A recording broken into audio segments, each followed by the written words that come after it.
जय श्री श्री गुरु गौरांग गोविंदार गोविधारी श्री राधा गोविंद मंजू की जय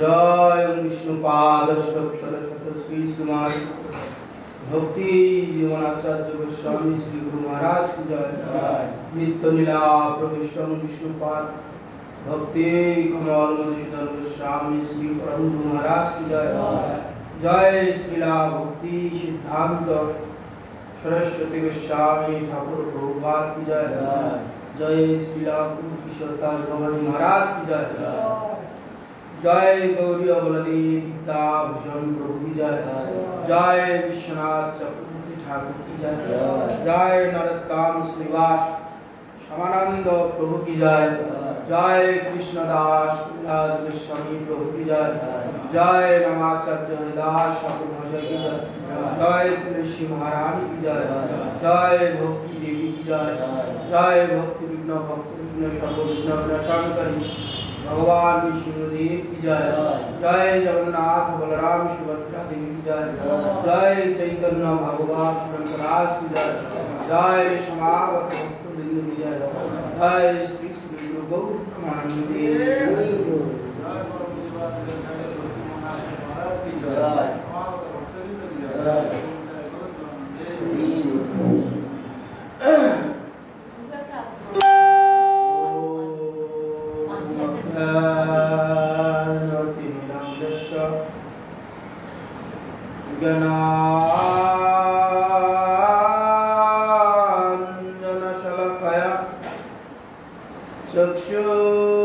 चक्षुरुन्मीलितं येन तस्मै श्री गुरुवे नमः श्री ब्रह्मवर्ध गौर्या सरस्वती नमस्तुते श्री गुरु गौरगंधर्व गोविंद श्री भक्ति जीविने आचार्य जय विचार जय आचार्य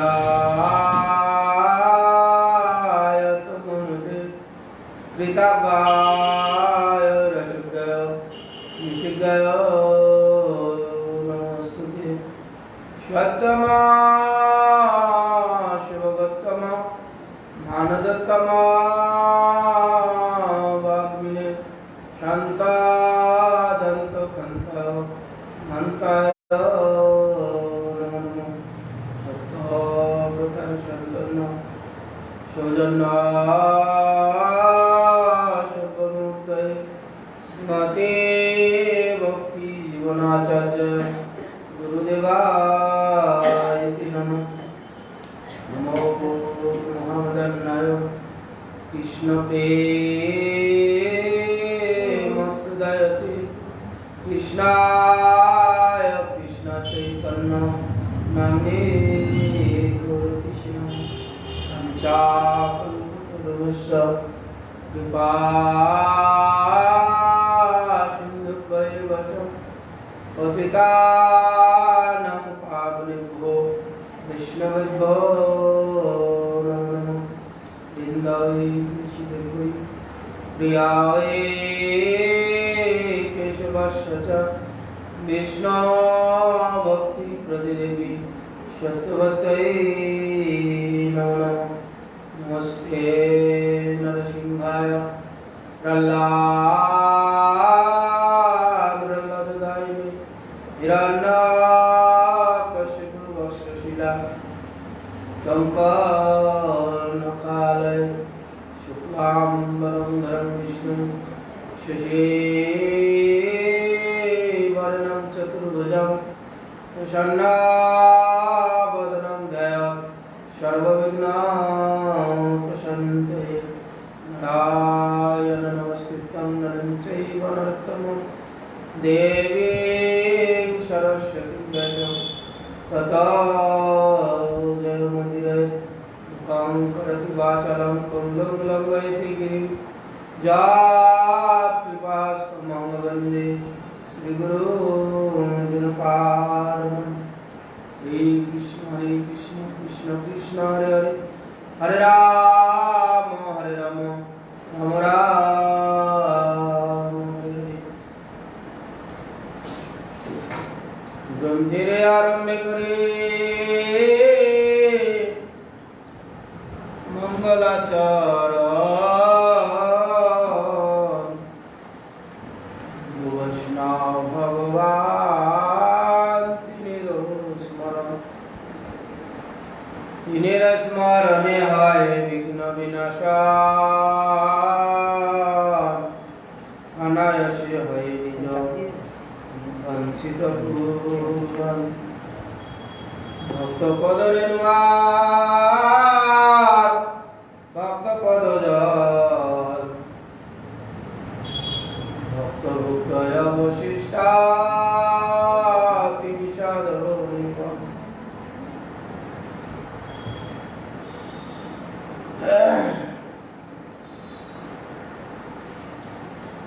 चैतन्य भागवते आदि खंडे থেকে আমরা आदि खंडे तृतीय अध्याय থেকে কিছু মহাপ্রভু চরিত্র কথা শ্রবণ করব। এর আগে মহাপ্রভু অবতীর্ণ হয়েছেন, কয়েকদিন আগে একদিন পাঠ হয়েছিল। অবতারের পর আবির্ভূত হওয়ার পর কি কি লীলা করেছিলেন মহাপ্রভু, সেই সব সম্বন্ধে কিছু আমরা শ্রবণ করব। আর এই কয়েকদিন পরেই মহাপ্রভুর শুভ আবির্ভাব এসে উপস্থিত হবে। আগামী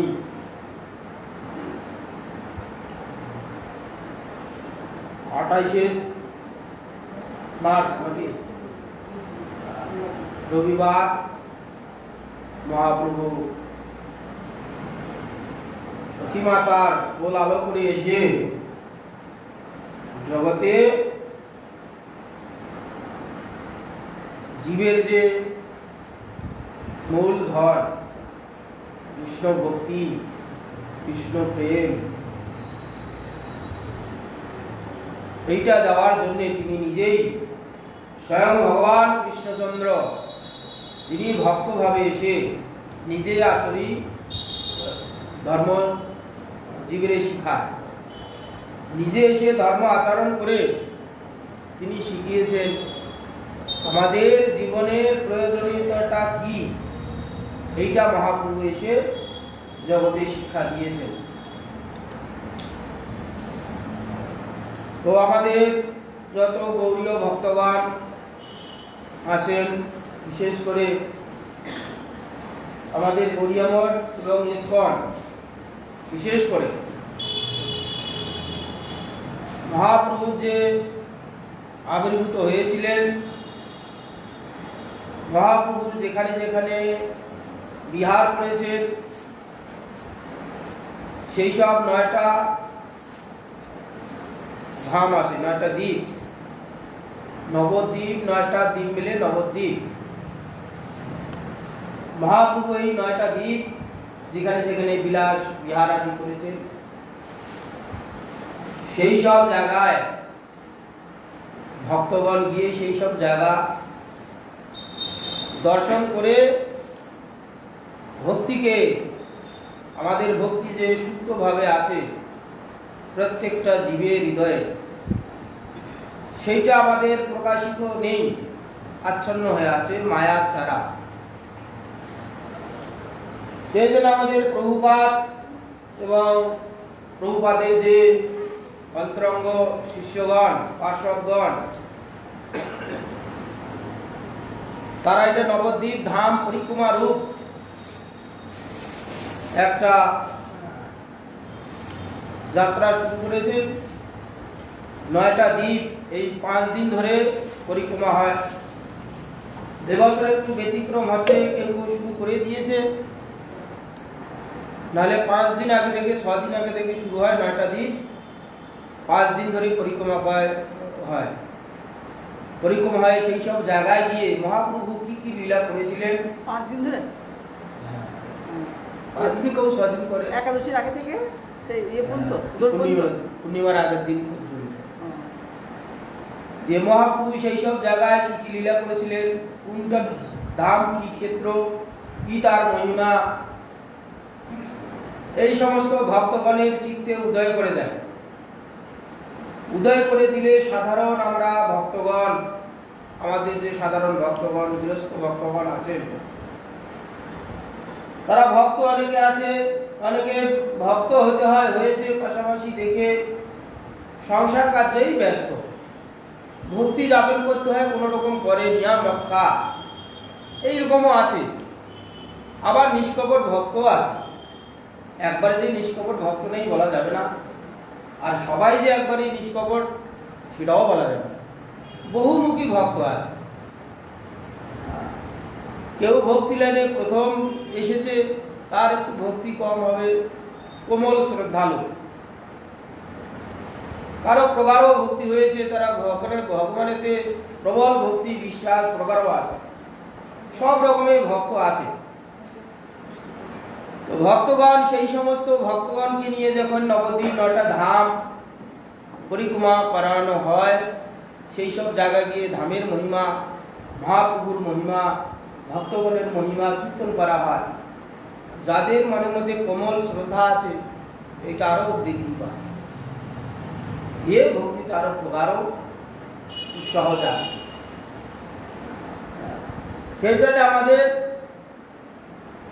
এই দশমীর থেকে অনেকের শুরু হতো, প্রায় মঠে দশমীর থেকে শুরু হয়। ইসকন আগে থেকে করে নেয়, ইসকন তো বহু লোকের ব্যাপার আছে, তারা এক একটা জায়গায় যায়, এক একটা প্যান্ডেল করে সেখানেই থাকে। যত আমাদের গৌড়িয়া মঠ আছে, সকাল 6টার সময় 5টার সময় বেরিয়ে যেত, সারাদিন ঘুরে আবার মঠে এসে থাকতো, পরের দিন আবার ভোরবেলা বেরিয়ে যেত। ইসকনের বহু লোক, ওদের ব্যাপারটাই আলাদা। একবেলা হেঁটে গেল, যেদিন এখান থেকে নবদ্বীপ থেকে বেরিয়ে গেল মামগাছি মহাপ্রভুর মামার বাড়ি, সেখানে সেদিন সারাদিন ওখানে থাকলো। 5টার সময় বেরোলো, 10টার সময় পৌঁছালো। সেখানে বড় বড় প্যান্ডেল করা থাকে, সেখানে সারাদিন ওদের প্রোগ্রাম। মামার বাড়ি গিয়ে মহাপ্রভু কি কি লীলা করেছিলেন সেইটা ওরা অভিনয় ছলে সেটা দেখে। বহু লোকজন হয়, বড় বড় প্যান্ডেল করে, দাদুর নাম কি?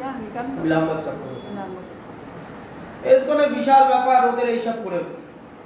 5 দিনে 5টা 6টা জায়গায় থেকে তারা পরিক্রমা করে।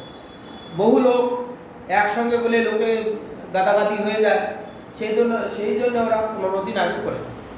আর আমাদের যত গৌড়ীয় মঠ ছিল, এই দশমী থেকে শুরু হয়, দশমী, নবমী, দশমী থেকে শুরু হয় করে এক একটা দ্বীপ এক এক দিন করে আসে।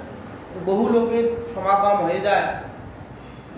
আমাদের দেবানন্দ গৌড়ীয় মঠ, কেশবজি গৌড়ীয় মঠ, ভক্তি প্রমোদ পুরী গোস্বামী মহারাজের মঠ, তারপরে বাগবাজার গৌড়ীয় মঠ, মাধব মহারাজের মঠ, তারপরে গোস্বামী মহারাজের মঠ, আরো অন্যান্য মঠগুলো আছে, এতগুলো মঠ বেড়ে, চৈতন্য মঠ, যখন এক একটা দল যায়, এক একজন হরিকথা বলার সময় পায় না।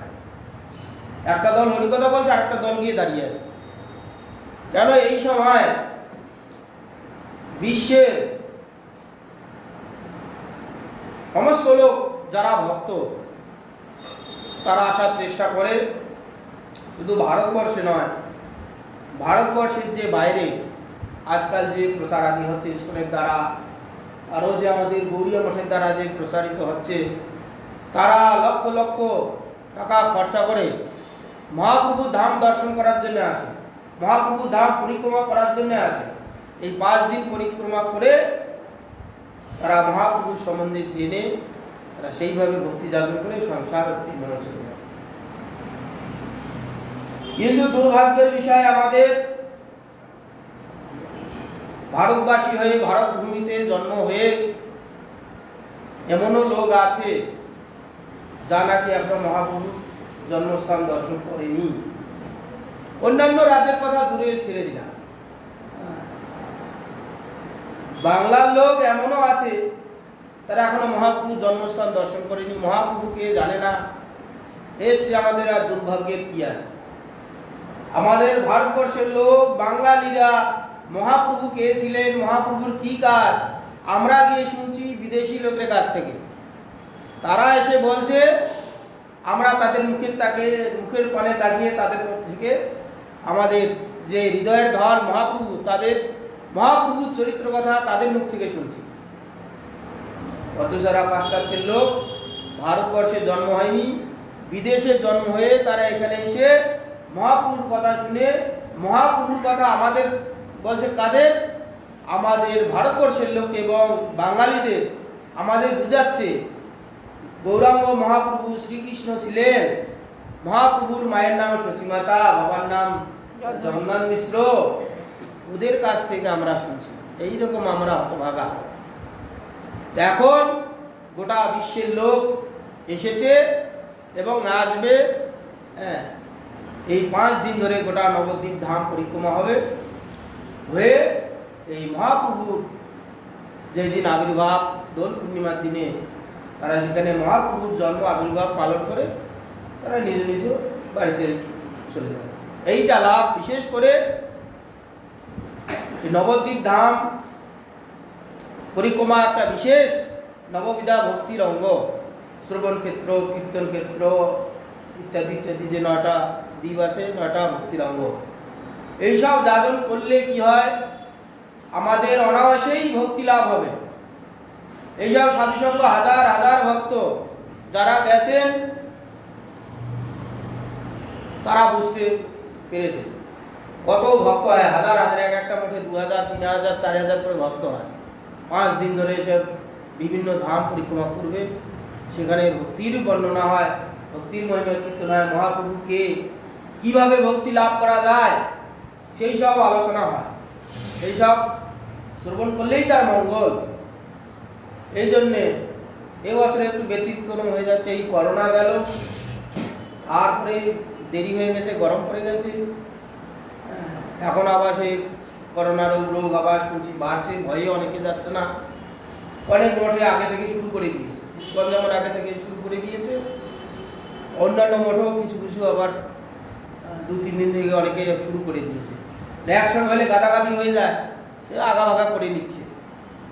যা হোক, এইভাবে আমাদের আগামী এই সামনের, আজকে রবিবার, সামনের রবিবার দোল পূর্ণিমা, মহাপ্রভু অবতীর্ণ হয়ে জীবের যে নিত্য ধর্ম কি, জীবের স্বরূপ হয় কৃষ্ণের নিত্য দাস। এই আমরা যে কৃষ্ণ দাস, এইটা আমরা ভুলে গেছি। এইটাকে মনে করার জন্যে মহাপ্রভু অবতীর্ণ হয়ে নামের সহিত অবতীর্ণ হয়ে প্রত্যেকটা জীবকে দেখিয়ে দিয়েছেন। কলিযুগের, বিশেষ করে কলিযুগের যুগ ধর্ম, প্রত্যেকটা যুগে একটা যুগ ধর্ম আছে। সত্য যুগে যেমন সত্য যুগ ছিল, তার যুগ ধর্ম ছিল, সেখানকার যুগ ধর্ম ছিল নারায়ণ পরাবদা, নারায়ণ পরাশরা, নারায়ণ পরামুক্তি, নারায়ণ পরাগত। সত্য যুগে তারক ব্রহ্ম নাম, দাপরের তারক ব্রহ্ম নাম আছে, ত্রেতার তারক ব্রহ্ম নাম আছে, রাম নারায়ণ অনন্ত মুকুন্দ কৃষ্ণ কেশব হরে বৈকুণ্ঠ বামন। তারপরে আছে এই কলিযুগের তারক ব্রহ্ম নাম কি? হরে কৃষ্ণ কৃষ্ণ কৃষ্ণ হরে হরে, হরে রাম রাম রাম হরে হরে। আর ত্রেতা যুগে? হ্যাঁ ত্রেতা যুগে? ওই তো রাম নারায়ণ অনন্ত মুকুন্দ। আর তারপরে হরে মুরারে মধুকৈট ভারে, গোপাল গোবিন্দ মুকুন্দ সৌরে, যজ্ঞেশ নারায়ণ কৃষ্ণ বিষ্ণু জগদীশ নারক্ষণ। এই চারি যুগে চারটা হচ্ছে যুগ ধর্ম নাম। এই নামের দ্বারা আমরা অনায়াসেই ভগবত প্রাপ্তি হয়ে যেতে পারি। এছাড়া অন্যান্য যে যোগ সাধনের ব্যবস্থাগুলো আছে সেই সব করলে হবে না কেন? হবে, কিন্তু সেই সব করার যোগ্যতা বিশেষ করে কলিযুগের লোকের নেই। যোগ্যতাগুলো হারিয়ে গেছে, বিশ্বাস নেই, বস্তু শুদ্ধি নেই, মন্ত্র শুদ্ধি নেই। সেই জন্য এইসবের দ্বারা বিশেষ কিছু ফল কলিযুগে হবে। সেই জন্য মহাপ্রভু জানেন কলিযুগে লোক এত চঞ্চল, যা নাকি আর অন্যান্য যুগের লোক এত চিত্ত চঞ্চল ছিল না। আমরা 5-10 মিনিট আন্নিক করতে বসলে বুঝতে পারি কোথায় মন ছুটে যায়। হরিনাম করতে করতে দেখি হরিনাম করছি, মন অন্যত্র চলে যাচ্ছে। এইরকম কলিযুগের মানুষের দুরবস্থা দেখে স্বয়ং মহাপ্রভু নামের সহিত নামকে অগ্রে করে অবতীর্ণ হয়েছেন। হয়ে তিনি ক্ষান্ত হননি, নামের সহিত ক্রন্দনের ছলে সবাইকেই, শচী মাতা থেকে আরম্ভ করে সবাইকেই হরিনাম করিয়েছেন। জন্ম থেকেই হরিনামকে অগ্রে করে জন্ম হলে, জন্ম হয়ে কান্না থামে না। হরিনাম করলে কান্না থামে, হরিনাম বন্ধ করলে আবার কান্না থামে। এইভাবে হরিনাম জগতে শিক্ষা দিয়েছে। আমাদের এই নবদ্বীপ পরিক্রমা অনেক মঠে শুরু হয়েছে, ইস্কন প্রায় শেষের দিকে অনেক মঠে শুরু হয়েছে। আমরা এই সশরীরে যেতে পারি না পারি, অন্তত মানুষে যারা ভক্তগণ আছেন সেই সমস্ত ভক্তগণ নবদ্বীপ ধাম একটি মাহাত্ম্য বই পাওয়া যায়। সেইটা এক একদিন এক একটা ধামের মহিমা বই পড়ে যদি সেই অনুভব করা যায়, আজ অমুক জায়গায় পরিক্রমা করতে যাচ্ছে, সেই সব জায়গায় কি কি আছে, কি কি মহাপ্রভু লীলা করেছিলেন, সেই সব যদি পড়েও মানুষে সেখানে যাওয়া যায়, আমরা একই ফল পেতে পারি। তাই? হ্যাঁ, মানুষের যদি আমরা সেই সব জায়গা দর্শন করবো, সেই সব জায়গায় যাবো, আমরা সেই ফল পেতে পারি, অনায়াসে সেটা পেতে পারি। যাদের সামর্থ্য আছে, সুযোগ আছে, তারা সেই সব জায়গায় যাবে। কেন, যেখানে বহু ভক্ত সমাগম হয় সেই জায়গার ভাব আলাদা। সেই জায়গা গেলেই একটা ভাবের উদয় হয়। ঘরে থেকে একা একা কতটা ভাবের উদয় হবে না। এই যে সমস্ত ভক্তগণ আমরা এখানে এসে শুনছি, যতটা মনে অনুভব হবে, একা একা ভোগ করলে সেটা অনুভব হবে না। আবার এই ভক্তগণ যখন এখানে একসঙ্গে 500-1000 লোক যাচ্ছে, সেখানে গিয়ে ধামের মহিমা কীর্তন শোনা যাচ্ছে, সেখানে যে অনুভব হবে এখানে বসে হবে। সেই সব জায়গা গেলে আমাদের মনে যে সুপ্ত মনে যে ভক্তির বাতাবরণ আছে, সেগুলা কি পুরি বোঝানো আছে। ভক্তির ভিতরে সুপ্ত ভাবে আছে, পাপড়িগুলো বন্ধ করা আছে। যেই সেখানে ভক্ত সমাগম হওয়া যাবে, ভক্তগণের সঙ্গে মিলিত হলে পাপড়িগুলো ফুটে যাবে। যে ভক্তির যে সৌরভ, সেখানে সেগুলো আমাদের এমনিতেই প্রকাশ পেয়ে যাবে। তখন অশ্রুগুলো, ভগবানের তার প্রগাঢ় বিশ্বাস, এগুলো বৃদ্ধি পাবে। এগুলো বৃদ্ধি পেলে কি হবে? আমরা তো সংসারে মোহিত আছি, ভক্তির দিকে মনটা চলে গেলে তখন আস্তে আস্তে এই যে সংসারের যে মোহ, আসক্তি এবং বিরক্তি, এর থেকে আমরা আস্তে আস্তে নির্মুক্ত হতে পারি। সেই জন্যে বিশেষ করে নবদ্বীপ বৃন্দাবন ধাম পরিক্রমা হয় 84 ক্রোশ। সেখানে যতটা লোক হয় তত রূপ আমাদের নবদ্বীপ ধাম পরিক্রমা হয়। বিশেষ করে বৃন্দাবনে অত লোক হয় না, দেশ বিদেশের গোটা বিশ্বের লোক হয়তো আসে না, কিন্তু নবদ্বীপ ধামে আসে গোটা বিশ্বের লোক। যত পৃথিবীতে আমাদের ভক্তগণ আছে, আজ ইস্কনের দ্বারা হোক, আমাদের গৌরীয় মঠের দ্বারা হোক, যে সব দেশে প্রচার হয়েছে সেই সব দেশের লোক লক্ষ লক্ষ টাকা খরচা করে তারা এসে মহাপ্রভুর ধাম দর্শন করছে, যে তারা ভক্তি লাভ করে মায়া মুক্ত হয়ে ভগবত প্রাপ্তি হচ্ছে। সেই জন্য মহাপ্রভু এইরকম বদান্য অবতার, মহাপ্রভু যা দয়া করে গেছে ইতিপূর্বে আর কেউ করে যেতে পারে না। নবদ্বীপে তো মানে পরিক্রমা করে, মায়াপুর তো ওর সঙ্গে একসঙ্গেই হয়। সব মায়াপুর একটা ধাম, নবদ্বীপ একটা ধাম, হ্যাঁ, সব বিভিন্ন নবদ্বীপ, মায়াপুর হচ্ছে অন্তরঙ্গ ক্ষেত্র, নবদ্বীপ যেটা কোলের গাঁও সেটা হচ্ছে অপরাধ ভঞ্জন ক্ষেত্র, হ্যাঁ, বিভিন্ন 9টা দ্বীপ 9টা অঙ্গ আছে। তাহলে মহাপ্রভু আসল জন্মস্থান নবদ্বীপ তো মায়াপুর, মায়াপুর। হ্যাঁ, এইভাবে 9টা দ্বীপ পরিক্রমা করে ভক্তি লাভ করে আজ আমাদের দেখুন 2 দিন আগে, হ্যাঁ, 2 দিন আগে এলো শিলিগুড়ি থেকে তারা হ্যাঁ 55 জন লোক এলো। হ্যাঁ তারা নিজের নিজ কাজকর্ম সেরে, সবাই তো বড় লোক নয়, মধ্যবিত্তি আছে, গরিব লোক আছে, তারা বহু কষ্টে অর্থ জমা করে এই তারা এসে 7 দিন পরিক্রমা করে যাবে। কিসের জন্য? তাদের তো আত্মীয় স্বজন না আছে, আত্মীয় স্বজন বাড়ি যেতে পারতো। অনেক মঠে এবছর শুরু হয়ে গেছে, তারা আত্মীয় স্বজনের বাড়ি থেকে সময় কাটাতে পারতো, ঘোরার জায়গা তো অনেক না। এই যে ভক্তের মহিমা কি, অন্য জায়গা না গিয়ে আমরা মহাপ্রভুর ধাম পরিক্রমা করি। ধামে গেলে কি হবে, সেখানে আমার মনে যে সুপ্ত ভক্তি আছে সেখানে উদয় হবে। ওইসব আত্মীয় স্বজন বাড়ি না গিয়ে অর্থ করি খরচা করে নবদ্বীপ এসে এই 7 দিন পরিক্রমা করে চলে যায়। এইভাবে আমাদের প্রত্যেকেই যেতে পারি বা না পারি, অন্তত এই 7 দিন, আজ রবিবার থেকে আগামী রবিবার পর্যন্ত আমাদের যদি ধাম মহিমা কীর্তন ঘরে থেকেও আমরা ভক্তগণ করি, মানুষে যদি সেই সব ধাম পরিক্রমা করি, মানুষে গিয়ে মানুষের চিন্তা করতে করতে অমুক জায়গায় গেলাম তমুক জায়গায় গেলাম, তা তো আমাদের সেই ফল প্রাপ্ত হতে পারে। যাই হোক, এইভাবে মহাপ্রভু অবতীর্ণ হয়েছিলেন। অবতীর্ণ হয়ে মহাপ্রভু কি লীলা করেছেন চৈতন্য ভাগবতের 3য় অধ্যায় থেকে আমরা কিছু শ্রবণ করব।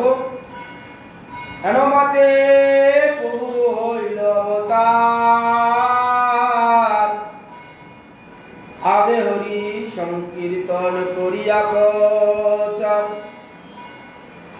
চতুর্দিকে ধায় বলি যায় ধাইয়া, যার মুখে জন্ম না চতুর্দিকে ধায় লোকে গ্রহণ গ্রহণ দেখিয়া, গঙ্গা স্নানে হরি বলি যায় ধাইয়া। হেনমাতে মহাপ্রভু অবতীর্ণ হলে আগে হরি সংকীর্তন করিয়া প্রচার। হরি সংকীর্তন করতে করতে তিনি অবতীর্ণ হয়েছেন কি, ইতিপূর্বে বলা হয়েছিল যে চন্দ্রগ্রহণ এবং সূর্যগ্রহণে যে পুণ্যের বর্ণনা করা আছে, চন্দ্রগ্রহণ এবং সূর্যগ্রহণে অন্যান্য সময় যে ব্রাহ্মণ, উত্তম ব্রাহ্মণ, যাজ্ঞিক যে উত্তম ব্রাহ্মণ, যজন যাজন অধ্যায়ন অধ্যাপনা ইত্যাদি সোজাসুজি দ্বাদশ গুণে গুণান্বিত ব্রাহ্মণকে, সহস্র ব্রাহ্মণকে দান করলে যে ফল হয়, অন্যান্য সময় চন্দ্রগ্রহণে এবং সূর্যগ্রহণে একজন সাধারণ ব্যক্তিকে, এবং কি কোথাও বলা হচ্ছে একজন চণ্ডালকে দান করলে ওই রকম পূর্ণ ফল লাভ হয়। ওই সময় যদি ওইরকম দ্বাদশ গুণান্বিত ব্রাহ্মণকে যদি দান করা হয় তাহলে তার কিরকম ফল হবে। ওই সময় যদি আপনি পুষ্করণীতে ডোবাতে স্নান করলে গঙ্গা স্নানের ফল হয়, ওই সময় কোনো ব্যক্তি যদি গঙ্গা স্নান, পূর্ণ নদী, এইসব জায়গায় যদি গিয়ে স্নান করে তাহলে কত ফল লাভ হয়। যারা পুণ্যার্থী তাদের জন্য বলা হয়, যারা ভক্তি মার্গ ভক্তি চায় তাদের এসব দেখে না, পুণ্য হোক বা না হোক, তারা গঙ্গায় স্নান যায় তারা ভক্তির জন্য। গঙ্গাতে স্নান করবে, গঙ্গাকে আহ্বান করে, গঙ্গার কাছে প্রার্থনা করে, হে গঙ্গা আপনার শরীরে আমি স্নান করছি, অবগাহন করছি, আপনি আমার প্রতি প্রসন্ন হয়ে আপনার যে প্রভু, আমাদের যে প্রভু, তার চরণে আমাদের অহেতুকী ভক্তি দান করুন। ভক্তগণকে প্রার্থনা করে, পুণ্যবান ব্যক্তি পাপ ক্ষয় করার জন্য করে, পুণ্য লাভের জন্য করে, তফাৎ এই। সেই জন্য পাপে, পুণ্যেতে এবং ভক্তিতে যে যেরকম তার ভাব অনুযায়ী, যেহেতু চন্দ্রগ্রহণ এবং সূর্যগ্রহণে প্রচুর পুণ্য হয়, পুণ্য লাভের জন্য তারা সব গঙ্গায় গিয়ে উপস্থিত হয়েছে। গঙ্গা গিয়ে স্নান করছেন, পুণ্ডরীকাক্ষ হরিবোল হরিবোল বলে স্নান করছে, আর ওই নামের সহিত মহাপ্রভু উদয় হয়েছে। নাম এদিকে সমস্ত ভক্তগণ করছে, পুণ্যার্থী করছে, সাধারণ লোক করছে, একসঙ্গে বহু লোক নাম করছে গোটা ভারতবর্ষে। শুধু মহাপ্রভু নবদ্বীপে আবির্ভূত হয়েছেন বলে নবদ্বীপে নয়, গোটা ভারতবর্ষে এই পুণ্যের কথা জানে, বেদে আছে, শাস্ত্রে আছে, সমস্ত ভারতবর্ষের লোক জানে। যে যেখানে কাছাকাছি গঙ্গা আছে, পুণ্য নদী আছে, কাবেরী, গোদাবরী, নর্মদা, সিন্ধু ইত্যাদি ইত্যাদি নদী, পুণ্যবান নদী, ওই গঙ্গার মতোই, গঙ্গার মতোই গঙ্গাই, সব জলেই গঙ্গা।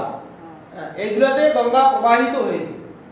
সেই সব জায়গা গিয়ে তারা স্নান করছে, তাহলে গোটা ভারতবর্ষের লোক চন্দ্রগ্রহণে স্নান করছে, কৃষ্ণা কাবেরীতে প্রবাহিত হয়েছে, সবই গঙ্গা। আর ওই সময়ে সমস্ত লোকে হরিনাম করছে, ওই হরিনামের সহিত মহাপ্রভু অবতীর্ণ হয়েছে। এইভাবে নামের সহিত মহাপ্রভু অবতীর্ণ হলেন। আগে হরি সংকীর্তন করতে করতে হরিনামের সহিত মহাপ্রভু অবতীর্ণ হলেন। চতুর্দিকে ধায় লোক গ্রহণ দেখিয়ে, চতুর্দিকে ধাচ্ছে পুণ্যের লোভে গঙ্গা স্নান। কেউ যেমন আমাদের অনেক বর্ধমান থেকে তো বেশি দূর গঙ্গা নয়, তথাপি কিছু কিছু লোক গঙ্গায় যেতে পারে না। কোথায় যায়? দামোদরে গিয়ে স্নান করে, আবার দামোদরও যাওয়ার তাদের সমর্থ নাই, সময় নেই। এই যে আমাদের যে বাঁকা নদী, ড্রেনের জল, সেখানে হাবুজ হাবুজ করে ডুব মারে, গ্রহণে তো করে, এই পিতৃতর্পণে করে, সেখানেও গিয়েও করে। এখানে গঙ্গা গঙ্গা বলে স্নান করে, সেখানেই গঙ্গা প্রকাশিত হয়। তার যদি ভক্তি থাকে, আমরা যে বাথরুমে করি সেখানেও হবে। ওই সেই বাঁকার পচা জলে গিয়ে গঙ্গা গঙ্গা বলে ডুব দিলে সেখানে গঙ্গা প্রকাশিত হয়ে যাবে। গঙ্গার এমন মহিমা, ত্রিভুবন পাবনাশিনী, ভক্তিদায়িনী, মুক্তিদায়িনী। পুণ্যদানী তো অনেক নগণ্য, পুণ্য তো অনেক নগণ্য, মুক্তি পর্যন্ত দান করতে পারে। যে ভক্তি যাবে ভক্তি দান করবে, মুক্তি যাবে মুক্তি দান করবে, আর যারা পুণ্য যাবে তো একবারে নগণ্য। পুণ্যকে ভক্তগণ ফিরিয়েও দেখায়, পুণ্য অনায়াসে দেবে। এইরকম চতুর্দিকে ধায় লোক গ্রহণ দেখে যে পুণ্য হবে, পুণ্য হবে, ভক্তগণের ভক্তি হবে। গঙ্গা স্নান করে যায় ধাইয়া, যার মুখে জন্মেও না বলে হরিনাম, সেও হরি বলি ধায়, হরি গঙ্গা স্নান। চতুর্দিকে পুণ্য হইল, উঠি হরির ধ্বনি, অবতীর্ণ হইয়া সেন দ্বিজমণি। তো এখানে বলছে যারা জন্মেও হরিনাম করেনি, করে না, এমনও ব্যক্তি আছে জগতে। আমাদের ভারতবর্ষের মধ্যে এমনও লোক আছে হরিনাম করে না, এমনও আছে। হাজার কথা বলবে, কিন্তু যদি বলা হয় বাবা হরিনাম করো, সময়টা তো তার কথা করে সময় নষ্ট করছো, হরিনাম করো। বাবা অত হরিনাম করার সময় নেই, অথচ কত কথা, বিষয় কথা ঘন্টা পর ঘন্টা বলে যাচ্ছে। ওরা বাইরে টারে গেলে তো দেখতে পাই, ট্রেনের মধ্যে বসে এই যে কথা শুরু করবে, যতদূর পর্যন্ত যাবে ততদূর সেই একই কথা। কে কি করলো, কার ছেলে মেয়ে কি করলো, কার টাকা পয়সা পেয়ে ওই কথা, এছাড়া তো আর কিছু কথা নেই। গ্রাম্য কথা ছাড়া আর কিচ্ছু কথা নেই। মনে মনে হরিনাম করো, প্রকাশ্যে না করো, যদি লজ্জা লাগে, শরম লাগে, মনে মনে করো, মনে মনে ভগবানের চিন্তা করো, তাও তো হয়। করবে না এই বিষয়ে কথা। তো সেই জন্য বলছে যা কোনোদিনও মুখে হরিনাম একবার আসে না, এইরকম ব্যক্তি যখন চতুর্দিকে হরিনাম হচ্ছে, চতুর্দিকে বহু লোক, এখানে একজন লোক কোনোদিন হরিনাম করে না, তো কোনো একটি ভক্ত মা হোক বাবা হোক, তার মধ্যে আসা যাওয়া আছে, অভ্যাস আছে, সেই লোকটা তার কোনো পরিচিত হতে পারে, তার সঙ্গে যদি আসে, এখানে দেখছে হরিনাম হচ্ছে, সবাই 10 জন 20 জন 30 জন যা আছে সবাই এখানে হরিনাম করছে, ও এসে বসিল, ওর সঙ্গে হলো এমনি হরিনাম হয়ে যাবে, কোনোদিন হয়তো করেনি, সেখানে এই যে এতগুলো লোক করছে, তাহলে ওদের সঙ্গে আমিও করি, ইচ্ছা না থাকলেও তার মুখ দিয়ে এমনি বেরিয়ে যায়। তো এইরকম লোক আছে যারা জন্ম হরিনাম করেনি, সেও হরিবল বলে গঙ্গার দিকে ধাইছে, এটা তার পড়োশী হয়তো যাচ্ছে, তার সঙ্গে লোক যাচ্ছে, তাহলে আমিও যাই, হ্যাঁ পুণ্য হবে, পুণ্য লোভে গিয়ে যাচ্ছে সবাই হরিনাম করছে, তাহলে আমিও একটু হরিনাম করি, সবাই যখন করছে, আর এমনি হয়তো একা থাকলে করার রুচিও হতো না, করতেও পারতো না, এই যে সবাই যখন বলছে একসঙ্গে আমিও করিনি, তারাও হরিনাম করছে, যে কোনোদিন করেনি সেও তার মুখে হরিনাম বেরিয়ে আসছে, সেও হরিনাম বলে ধায় গঙ্গা স্নানে, 10 দিন পূর্ণ হইলে উঠি হরিধ্বনি, অবতীর্ণ হইয়া হাসেন দ্বিজ মণি, শচী জগন্নাথ দেখি পুত্রের শ্রীমুখ, 2 জন হইলেন আনন্দ স্বরূপ। এইদিকে হরিনাম করতে করতে মহাপ্রভু 10 দিক একবারে পুড়ে গেছে, চতুর্দিকে হরিধ্বনি হচ্ছে, সবাই হরিধ্বনি করছে, সেই সময় মহাপ্রভু দ্বিজমণি অবতীর্ণ হলেন, কে? গৌরসুন্দর নামের সহিত তিনি অবতীর্ণ হলেন, শচী এবং জগন্নাথ পুত্রের শ্রীমুখ দর্শন করে আনন্দে বিহল হলেন। কি বিধি করিব ইহা কিছুই না স্ফুরে, আস্তে ব্যস্তে নারীগণ জয়কার পুরে, ধাইয়া আইলা সবে যত আত্মগণ, আনন্দ হইল জগন্নাথের ভবন। কি বিধি করবে, কি বিধি নিষেধ তো কতগুলো থাকে, যখন সদ্যজাত শিশু হয় তাদের কিছু যে বিধি নিষেধ আছে, তারা কিছুই করতে পারছে না, আস্তে আস্তে সব নারীগণ জয় জয়কার করছেন, ধাইয়ালেন সমস্ত আত্মীয় বর্গগণ, পাড়া পড়শি, আনন্দে জগন্নাথ মিশ্রের ভবন আনন্দে পুরে গেল। শচীর জনক বিলাম্বর চক্রবর্তী, প্রতিলগ্নে অদ্ভুত দেখেন বিপ্রগণ, মহারাজ লক্ষণ সকল লগ্নে কয়ে, রূপ দেখি চক্রবর্তী হইল বিস্ময়ে। শচী জগন্নাথ, শচীর জনক হচ্ছে কে? বিলাম্বর চক্রবর্তী, জগন্নাথ মিশ্রের শ্বশুরমশাই, শচী মাতার হচ্ছে বাবা বিলাম্বর চক্রবর্তী, প্রতি লগ্নে অদ্ভুত দেখে বিপ্রেত, তিনি মহা জ্যোতিষী ছিলেন, বিলাম্বর চক্রবর্তী জ্যোতিষী, পুত্রের জন্ম হলো, শচীর দেখে তার অদ্ভুত, তার যে লক্ষণ, ভগবত যে লক্ষণগুলো আছে হাতে এবং পায়ে, মহাপুরুষের লক্ষণ একরকম, ভগবানের লক্ষণ আছে, যেখানে ধ্বজ বজ্র কুশ পতাকা মন্দির, মৎস্য, এইসব পায়ের নিচে চিহ্ন থাকে, এগুলো মহাপুরুষ এবং ভগবান, মহাপুরুষের কিছু কম থাকে আর ভগবানের বেশি থাকে। ধ্বজ মানে মন্দিরের পতাকা, মাছ, লাঙ্গল, ষষ্ঠী, তারপরে হাতি ইত্যাদিতে বিভিন্ন রকম চিহ্ন থাকে পায়ের নিচে, এগুলো দেখে এগুলো ভগবানের থাকে। এর মধ্যে কিছু কিছু আবার মহাপুরুষের যারা থাকে, মহাপুরুষের কিছু কিছু থাকে, এগুলো ভগবানের পায়ের নিচে চিহ্ন থাকে। যারা ভগবত তত্ত্ব জানে, যারা জ্যোতিষ খুব শাস্ত্র বিষয়ে জ্ঞান আছে, কোন কি চিহ্ন যুক্ত হলে ভগবান বলে আখ্যা করা হয়, এগুলো জানে। সেই সব লক্ষণ দেখে জগন্নাথ মিশ্র দেখলেন যে অদ্ভুত বিপ্র, ব্রাহ্মণ তো জগন্নাথ মিশ্র ব্রাহ্মণ, মিশ্র উড়িষ্যা টাইটেল, মিশ্র টাইটেল, এটা হচ্ছে ব্রাহ্মণ।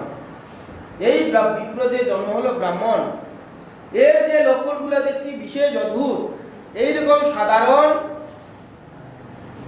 বালকের দেখা যায় না। এক মহাপুরুষ যে লক্ষণগুলো আছে, এই মহাপুরুষের লক্ষণে ছাপিয়ে গেছে লক্ষণগুলো, যে লক্ষণের দ্বারা ভগবান গুলি কথিত হয়, ভগবানের চরণে যে চিহ্নগুলো দেখা যায়, এই বালকের মধ্যে সেই চিহ্নগুলো আমি দেখতে পাচ্ছি। মহারাজ লক্ষণ দেখে সকল লগ্নে, আর লগ্ন তিথি নক্ষত্র এইসব জন্মগত রাশিতে, হ্যাঁ মহাপুরুষ তো ব্রাহ্মণেরই ছেলে, তিথি লগ্ন সব লক্ষণগুলো দেখছে সব ভালো।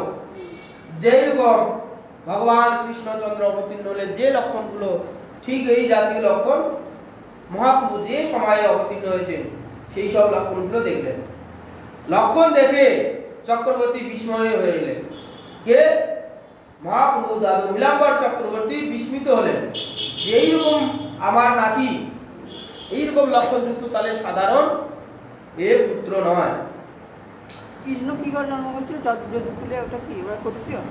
হ্যাঁ, যদুকুলে যদুরা, যদুকুল এরা হচ্ছে পতিত ক্ষত্রিয়। যেহেতু ওরা গো পালন করতো, তো না ওটা নন্দ বাবা পালন করতো, যদুরা করতো না তো, যদুরা পালন করতো না তো, এরা তো যদুকুলেই অবতীর্ণ হয়েছেন। হ্যাঁ, আর এ কি বলে ওর নাম, নন্দ বাবা বৈশ্য ছিল, এই যে বসুদেব, হ্যাঁ এরা সব ক্ষত্রিয়ই। হ্যাঁ হ্যাঁ, কিন্তু নন্দ বাবার গৃহে তো মানুষ হয়েছে হ্যাঁ, তো ওটা বৈশ্য, পতিত ক্ষত্রিয়। আর বৈশ্য তো গোয়ালা হচ্ছে পতিত ক্ষত্রিয়। ওইটা করতো। ক্ষত্রিয়দের আছে ব্রাহ্মণ, ক্ষত্রিয়, বৈশ্য। এরা হচ্ছে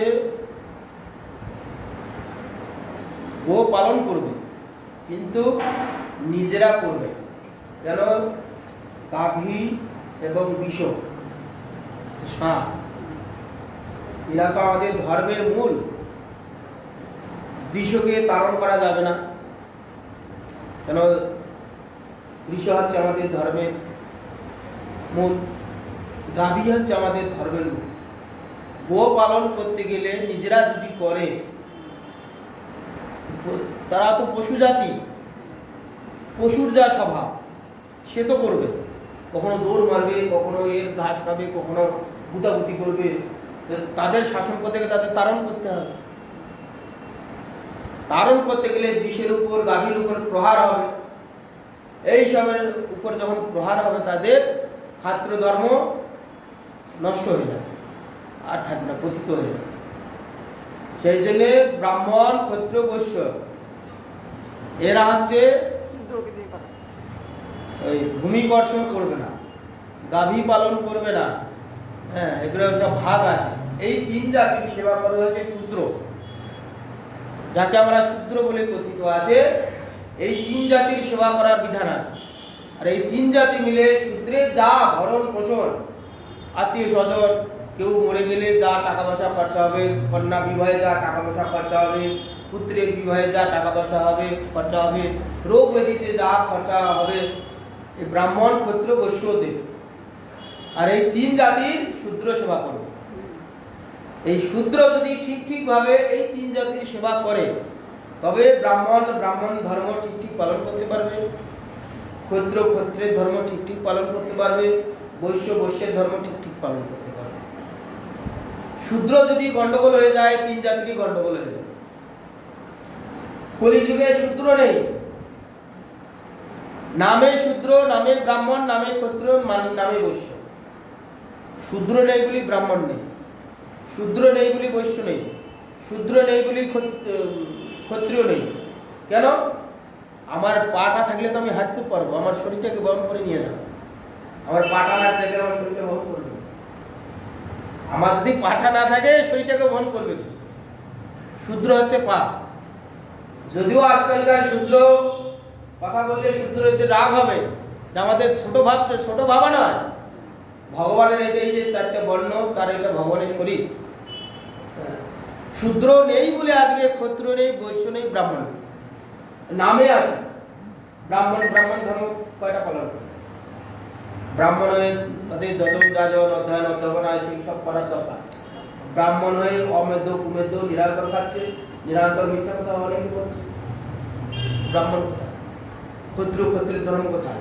ক্ষত্রিয় হয়ে জুতার দোকানে কাজ করছে, ক্ষত্রিয় হয়ে ব্যবসা করছে, ক্ষত্রিয় হয়ে শূদ্র কাজ করছে। ক্ষত্রিয় যুদ্ধ বিগ্রহ করতো, এখন তার যুদ্ধ নেই। শুধু বৈশ্য নেই, বৈশ্যর ব্যবসা বৃত্তি। সব ধর্মের কাজ সব ধর্মের লোক করছে। কেন? শূদ্র নেই। শূদ্র ঠিক শূদ্র ধর্ম পালন করছে না। গোটা সিস্টেমটা গোলমাল হয়ে গেছে। আছে শূদ্র হচ্ছে ব্রাহ্মণের কাজ করছে। ব্রাহ্মণের কাজ কি? অধ্যয়ন করানো, ছাত্র পড়ানো, বিদ্যা দান করা। শূদ্র স্কুল মাস্টার হয়েছে, ছাত্রকে পড়াশোনা করাচ্ছে। সাঁওতাল স্কুলের মাস্টার হয়েছে, কলেজের প্রফেসর হয়েছে, ইউনিভার্সিটি প্রিন্সিপাল হয়েছে, হাই স্কুলের মাস্টার হয়েছে। ওটা ব্রাহ্মণের কাজ। এই বর্ণগুলো ধর্মগুলো নষ্ট হয়ে গেছে, কিন্তু কার্যটা আছে। ব্রাহ্মণ ক্ষত্রিয় বৈশ্য শূদ্রের সিস্টেমটা ওইটা এখনো বহমান আছে, ব্যক্তিগুলো নেই। ব্রাহ্মণের ধর্মটা প্রায় নষ্ট হয়ে গেছে। ব্রাহ্মণের যে কার্যটা এখনো আছে, এইটা ছাড়া জগৎ চলতে পারে না। এইটা নষ্ট হলে জগৎ থাকবে না। কেন? আমাদের এখনো পড়াশোনা করার জন্য স্কুল কলেজ ইউনিভার্সিটি আছে। সেই জন্য কে? অন্যান্য যে যুগে আমাদের সিস্টেম ছিল ব্রাহ্মণগণ করত, সেই ব্রাহ্মণের বৃত্তিটা নষ্ট হয়ে গেছে। কিন্তু ব্রাহ্মণের কাজের যে ধারাটা সেটা আছে। স্কুল কলেজে আমরা যাচ্ছি, পড়াশোনা করছি, বিদ্যালয়ে বেরিয়ে আসছি। বিদ্যার যে গুণটা প্রায় নষ্ট হয়ে গেছে। পড়াশোনা করে কি হয়? জ্ঞান হবে। সেই জ্ঞানের দ্বারা পিতামাতা সমাজের ভালো সেবা করবে, ভগবত ভক্তি লাভ করবে। সেইটা প্রায় নষ্ট হয়ে গেছে। যত বিদ্যান হচ্ছে তত উশৃঙ্খল হয়ে যাচ্ছে, পিতামাতার সেবা করছে না। যত উচ্চ শিক্ষিত হচ্ছে আজকালকার, দেখুন পিতামাতার সেবা করবে না, মা বাবাকে ফেলে দিয়ে নিজে একটা সংসার করে সংসার নিয়ে যাচ্ছে। এই তো বিদ্যার ফল হয়েছে। ধারাটাকে বয়ে দিয়েছে। এই জন্য কলিযুগে বিশেষ করে শূদ্র নেই বলি, ক্ষত্রিয় নেই, বৈশ্য নেই, ব্রাহ্মণ নেই। আবার যখন এই কলিযুগ শেষ হয়ে যাবে, একাকার হয়ে যাবে তো কলিযুগ। আর কলিযুগ অন্তে আবার যখন সত্যযুগ আসবে, তখন এই আবার এক বর্ণ হয়ে যাবে। সত্যযুগে ত্রিধা এলে তখন আবার ব্রাহ্মণ, ক্ষত্রিয়, বৈশ্য, শূদ্র সত্যযুগ থেকেই শুরু হবে। ঠিক আবার ধারাটা বয়ে আসবে। আস্তে আস্তে আবার যখন এক পাত করে কমতে যখন আবার কলিযুগে আসবে, আবার এরকম হবে। এটা কত কলিযুগে হয়েছে, আবার হবে, আবার ঠিক হবে, আবার কলিযুগে আসবে, আবার এরকম হবে, হতেই থাকবে। এটা চারটে যুগেরই ধর্ম। তো সেই জন্য এখানে মহাপ্রভু যে লক্ষণগুলো দেখলেন, জগন্নাথ মিশ্র নীলাম্বর চক্রবর্তী পুত্রের এইরকম নাতির লক্ষণ দেখলেন, দেখে খুব বিস্মিত হলেন। বিপ্র রাজা গৌরে হইবে হেন আছে, বিপ্র বলে সেই রাজা জানিব তা আছে, মহাজ্যোতির্গী বিপ্র সবার কৃতি, লগ্ন অনুরূপ কথা লাগিল কহিতে। আর কি দেখলেন? নীলাম্বর চক্রবর্তী দেখলেন এই বিপ্র গৌড়ের রাজা হবে। নাতিকে যখন জন্ম মাত্র হয়েছে, তখনই বললেন গৌড়ে হবে হেন রাজা, গৌড়ে রাজা হবে। মহাপ্রভু তো রাজা সন্ন্যাসী, জগতের বিষয়ে রাজা হয়নি, ঠিক কথা, বিষয়ে কারবার করেননি মহাপ্রভু। তো সাধু সন্তগণ তারা ভিখারি, তাদের রাজা বলা হয়। কেন? যার কোনো অভাব নেই। এখানকার যে জগতের যে রাজা মন্ত্রী, এরা আমাদের ব্যবহারিক কার্যেতে রাজা বটে, কিন্তু তারা অভাবী। রাজা ঠিক রাজা নয়। ঠিক রাজাকে যারা সাধু স্বভাব যাদের রয়েছে, এখানকার রাজা মন্ত্রী যত আছে সব অভাবী, এরা কেউ স্বভাবই নয়। দেখুন এক একটা মন্ত্রী কোটি কোটি টাকা আছে না, হয়েছে একটা পদ 5 বছর যদি পদবি পায় তার কত মাইনা, কত টাকা ছেড়ে দে না, আবার সেই একটা পাওয়ার জন্যে, নমিনেশন পাওয়ার জন্যে ভোটে লড়াবে, আবার জিতে, কত তার লড়াই। যা টাকা হয়েছে 7 দিন বসে খেতে পারবে, আরে বাকি সময়টা হরিভজন করে সময় লাগাও না, সেখানে হবে না। এ তো ছোটখাটো, যারা আগেকার দিনে রাজা শাসন ছিল, এখন তো মন্ত্রী এসেছে, আগেকার দিনে যে যারা রাজা আদি ছিল, যেমন আমাদের ভারতবর্ষের ইতিহাসে একবারই নাম খোদাই করা আছে, বাবর, হুমায়ুন, ইত্যাদি ইত্যাদি, তার কত সম্পদ ছিল, তথাপি তারা ক্ষান্ত হয়েছিল। এক রাজ্য জয় করছে, আরেক রাজ্যে যাচ্ছে, এই রাজ্যে আরেক রাজ্যে জয় করে এসে ক্ষান্ত নেই, সেটা নিয়ে তুমি মজবুল থাকো না আরেকটা রাজ্য জয় করতে। আমাদের বাংলারই যে হোসেন শাহ ছিল, কি কাণ্ড করেছে, একটা করে রাজ্য জয় করছে, আর এখানে রূপ সনাতন সাগর মল্লিক দুর্বিকার রাজ্য চালাতো, ও শুধু রাজ্য জয় করে বেড়াতো। অভাব মিটেছে?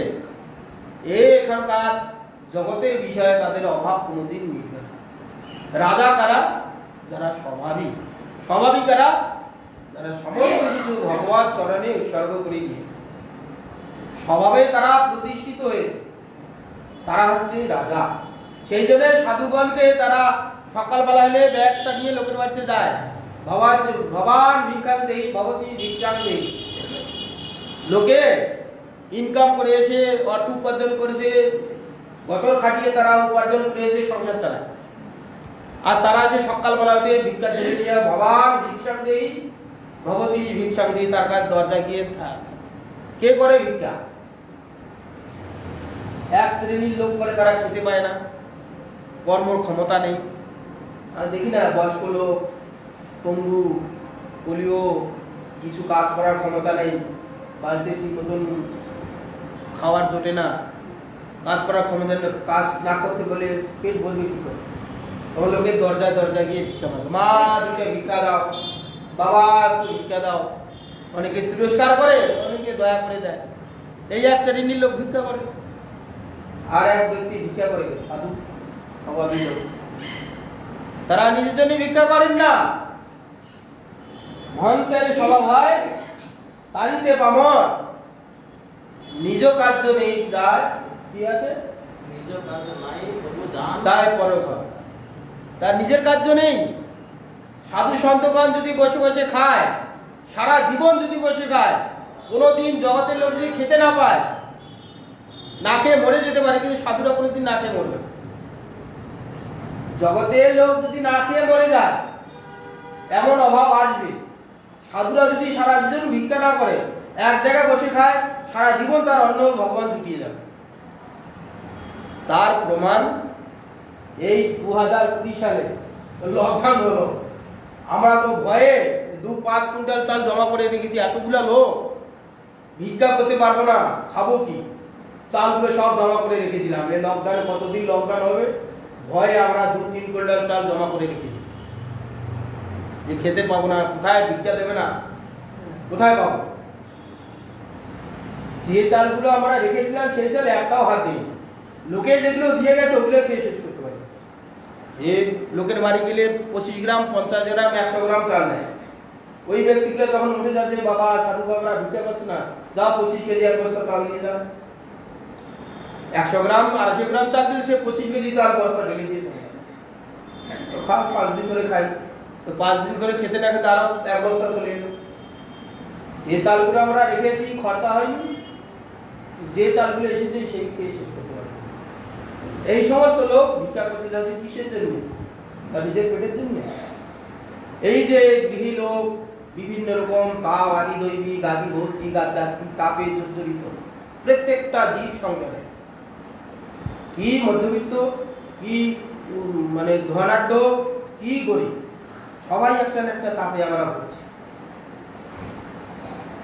কষ্টটা সবার একরকম না, কারো দৈবিক তাপ, কারো আর্থিক তাপ, কারো মানসিক তাপ, তাপটা সবার এক না, সবাই আমরা দগ্ধীভূত হয়ে যাচ্ছি।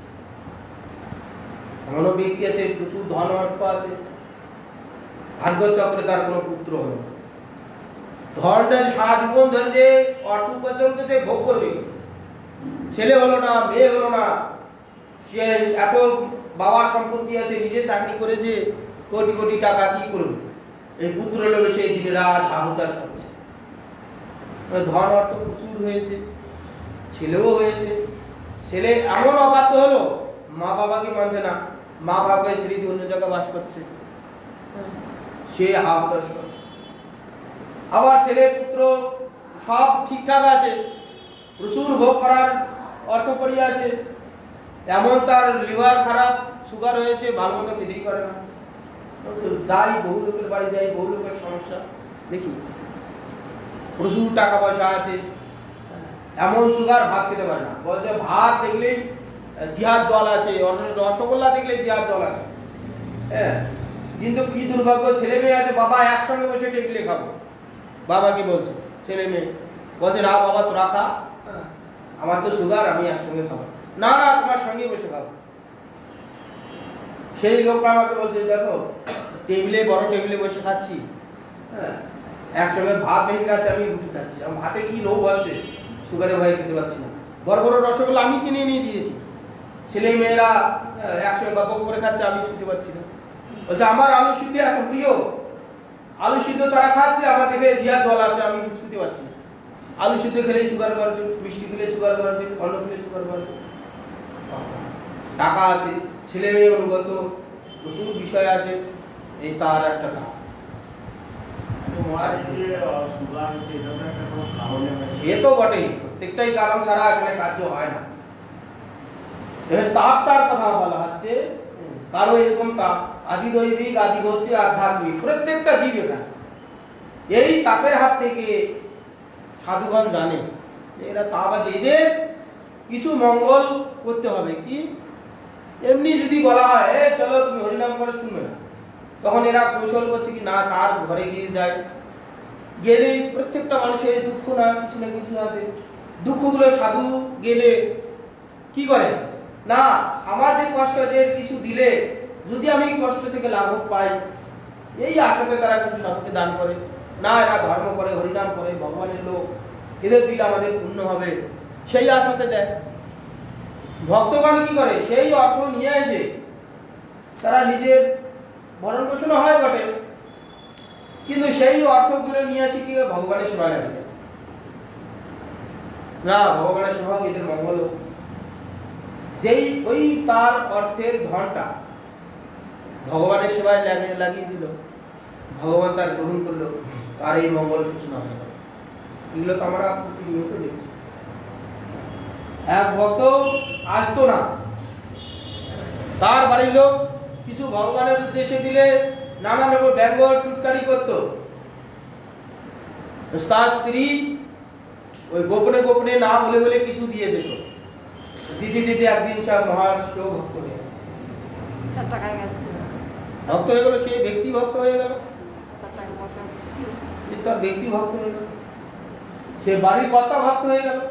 কিন্তু আমার সঙ্গে আমরা দেখছি এই সেই জন্য সেখানে সাধু ব্যক্তিগণ তারা নিজের কাজ নেই, সংসারী লোকের মঙ্গলের জন্য তারা তাদের কাছে গিয়ে তার কাছ থেকে দীনচেতা তারা তাদের কাছ থেকে কিছু অর্থ নিয়ে এসে ভগবানের সেবা লাগিয়ে দিলে তারাও মঙ্গল হয়ে যায়। সেই জন্য তারা রাজা, কেন এদের অভাব নেই, এরা স্বভাবই হয়ে গেছে, স্বভাবে এদের কোনো দুঃখ নেই, যখন যেরকম আছে তথাই সন্তুষ্ট। আর এখানকার যে বাহ্যিক রাজা হলে কি হবে, তারা অভাবী। সেই জন্য মহাপ্রভু কি রাজা হলে, এখানে প্রজা রক্ষক, রাজা কি হয়, ধর্মপালক রাজাকে বলা হয়। রাজা আগে আগেকার দিনে শোনা যায়, রাজা যদি ঠিক ঠিক প্রজারা ধর্ম পালন না করতো, রাজা শাসন করতো প্রজাদের। কেন রাজা হবে, রাজাকে ভগবানের অবতার বলা হতো। এখনকার দিনে মন্ত্রী নয়, রাজা একা গোটা বিশ্ব পৃথিবীকে যে রাজ্যে রাজা ছিল গোটার দেশকে এসে একা হাতে শাসন করত। রাজার কে ভগবানের প্রভু বলা হয়, এরকম ক্ষমতা ছিল। এখনকার মতন ঠেকা কোজা দিয়া মন্ত্রী নয়, এ দল একবার ঠেকা দিল, ও দল ঠেকা দিল, দিয়ে মন্ত্রী বানিয়ে দিল, ঠেকা পেরে দিয়ে ধাপ করে গেল, এরকম না, একাই শাসন করছে। রাজা কি ধর্মে প্রজাকে পালন করুন। মহাপ্রভুকে রাজা বলা হচ্ছে কেন? তিনি ধর্মে পোষণ করবেন, পালন করবেন, লোকে ভক্তি দিয়ে পালন করবেন, ধর্মেতে পালন করছেন, আবার সবাইকে পালনও করছেন, শাসন করছেন, পালন করছেন। মহাপ্রভু একাই করবেন কি? ধর্ম যারা না করবে তাদের ধর্ম দাও। জীবের স্বরূপ হয়ে কৃষ্ণ নিত্য দাস, ভগবানেতে ভক্তি করা আমাদের স্বাভাবিক মানে বৃত্তি, সেইটা আমরা ভুলে গেছি, সেইটাকে পুনরায় মনে করিয়ে দেওয়া হচ্ছে ভক্তের কাজ। মহাপ্রভু সেই কার্যটা করেছেন, সেই জন্য বলছে বিপ্রহ তিনি রাজা জানিবে, রাজার কাজ তিনি করেছেন, ধর্মেতে প্রজা পালনাদি করবে। মহাজ্যোতিষবিদ বিপ্রহ সভাতে অগ্রেতে, আর মহাজ্যোতিষবিদ মহাপ্রভু সব জানেন, ভগবান তো তার সব তো জ্ঞান তার থেকেই এখানে যে আমরা জ্ঞান প্রাপ্ত হয়েছি, এখানে যত বড় জ্ঞানী হোক, হ্যাঁ, সব জ্ঞান তিনি তার কাছ থেকে তো এসেছে। যত এখানে বিশ্বে যত বড় সে জ্ঞানীবান হোক, ব্রহ্মার মতন ব্যক্তি, সেও ভগবান থেকে সেই জ্ঞানটা এসেছে। ভগবান সর্বজ্ঞানবিদ, তিনি সমস্ত জ্ঞান থাকলে জ্যোতিষবিদ সমস্ত তার জ্ঞানগুলো আছে। লগ্ন অনুরূপ কথা লাগিল কহিতে, যে যে লগ্ন দেখলেন, যে যে লগ্নে মহাপ্রভু আবির্ভূত হয়েছেন, যে লগ্নেতে যে রূপ হয়েছে, সেই সমস্ত লগ্নের কথা সবার আগে নীলাম্বর চক্রবর্তী বললেন। লগ্ন যত দেখি সেই বালক মহিমা, রাজা হেন বাক্য তারে দিতে নারে সীমা, বৃহস্পতি জানিয়া হইব বিদ্যমান, বৃহস্পতি জিনিয়া হইব বিদ্যমান, অল্পেই হইবে সর্বগুণের অভিধান। আর কি দেখলেন? যত লগ্ন দেখি এই বালকের মহিমা, রাজা হেন বাক্য তার দিতে নারে সীমা, এই রাজাও এর মহিমা দিতে পারবে না। আমাদের যে স্থূল জগতের যে রাজা তৎকালীন ছিল, এর যে গুণ, এর যে মহিমা, তার ততোধিক এই মহাপ্রভুর মহিমা হবে এই বালকের। আর কি জ্ঞানে বৃহস্পতি জিনিয়া বিদ্যমান, জ্ঞানেতে বৃহস্পতিকেও টপকে যাবে, তাহলে এখানে জ্ঞানের রাজা হচ্ছে বৃহস্পতি। এই বৃহস্পতিকে জ্ঞান দান করছে সেই ভগবান, হ্যাঁ, বৃহস্পতি সেই ভগবানের কাছে জ্ঞান প্রাপ্ত হয়েছে, বৃহস্পতির থেকেও বিদ্যমান। অল্পেই হবে সর্বগুণের বিধান, অল্পেই হইবে সর্বগুণের বিধান, সর্ব যত গুণ আছে। নীলাম্বর চক্রবর্তী বলছে, নীলাম্বর চক্রবর্তী বলছে তো, হ্যাঁ, মহাপ্রভুর এই লক্ষণ দেখে নীলাম্বর চক্রবর্তী, যারা জগন্নাথ মিশ্র আরো যারা আছে তাদেরকে বলছে। সেইখানে বিপ্র এক সেইখানে বিপ্র রূপে এক মহাজন, প্রভুর ভবিষ্যৎ কর্ম করে কথন, বিপ্র বলে শিশুর সাক্ষাৎ নারায়ণ, ইয়া হইতে সর্বধর্ম হইবে স্থাপন। সেইখানে এক বিপ্র রূপে একজন মহাজন, এক মহাজন বললেন প্রভুর ভবিষ্যৎ, এই বালকের ভবিষ্যৎ কর্ম কথা বললেন। এ বিপ্র বলে শিশু সাক্ষাৎ নারায়ণ। নীলাম্বর চক্রবর্তী বলছেন অনেক লোক আছে, তার মধ্যে থেকে একজন বলছে সাক্ষাৎ নারায়ণ, ইয়া হইতে সর্বধর্ম হইবে স্থাপন, এর থেকেই সর্বধর্ম স্থাপন হবে। নতুন একটি ধর্ম স্থাপন করবেন কি, যা নাকি ইতিপূর্বে হয়নি। ইতিপূর্বে যে সত্যযুগ চলে গেছে, ত্রেতা চলে গেছে, দাপর চলে গেছে, কলিযুগ শুরু হয়ে গেছে। কলিযুগ তখন মোটামুটি 5000 বছর অতিক্রম হয়ে গেছে, 5,000 বছর হয়নি, 4.5 যা হোক, 4,000 বছর। হ্যাঁ, তখন সেই ধর্ম স্থাপন হয়নি। যুগের যে ধর্ম, কলিযুগে যে ধর্ম তখন পর্যন্ত স্থাপন হয়নি। সেই জন্য বলছেন যে ইয়া হইতে হইবে ধর্ম স্থাপন, সর্বধর্ম স্থাপন হবে। যে ধর্ম করলে, এই যে আমাদের যত রকম সনাতন ধর্মের যে ধর্মের ব্যবস্থা আছে, এক ধর্ম থেকে সমস্ত কিছু হয়ে যাবে, এক সমস্ত ধর্ম থেকে পরিভূত করে আনে একটা জায়গায় রেখে দিয়েছে। কিরকম? এটা আমরা হয়তো অনেকে অনুভব করেছি, অনেক অর্থ করতে পারিনি। যেমন সত্যযুগের ধর্ম, ধ্যান, তেতার যজ্ঞ, তারপরে অর্চন, কলিযুগের যে হরিনাম সংকীর্তন, তারপরে মায়াবাদীর ব্রহ্মবাদ, বেদ, বেদান্ত, উপনিষদ, এইসব শাস্ত্রগ্রন্থ পড়ে তার নির্যাস কি? এই সব শাস্ত্রগ্রন্থের পড়ে নির্যাস কি? সংসার থেকে মুক্তি লাভ করা, ভগবানকে জেনে মায়াকে পরিত্যাগ করে মায়ার স্বরূপ জেনে জ্ঞান লাভ করে ভগবানেতে আত্মসমর্পণ করা। এইটা হচ্ছে বেদের কাজ। বেদ, পুরাণ, উপনিষদ যত কিছু উপদেশ দিয়েছে, একটাই উপদেশ কি? মায়া ছাড়ো, মায়া ছেড়ে নিজের স্বরূপ জানো, জেনে ভগবানেতে আত্মসমর্পণ করো। এগুলোর নিগুড় অর্থ হচ্ছে এইটা, ভগবানেতে আত্মসমর্পণ করে ভগবান চরণে সমর্পণ করে ভগবত প্রাপ্তি হওয়া। এইটাই তো।